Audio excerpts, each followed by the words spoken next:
So ayan, nakatapos tayo ng 5 chamber ngayong araw na to. Bukas ito naman ang gagawin natin, yung stand, yung mga paa niya.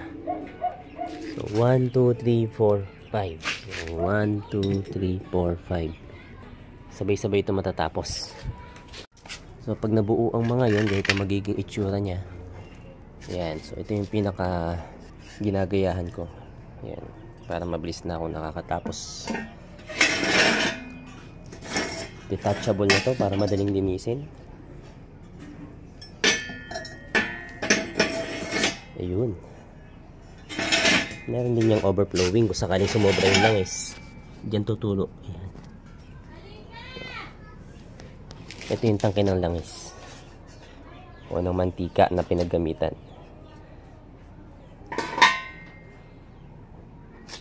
Ayos.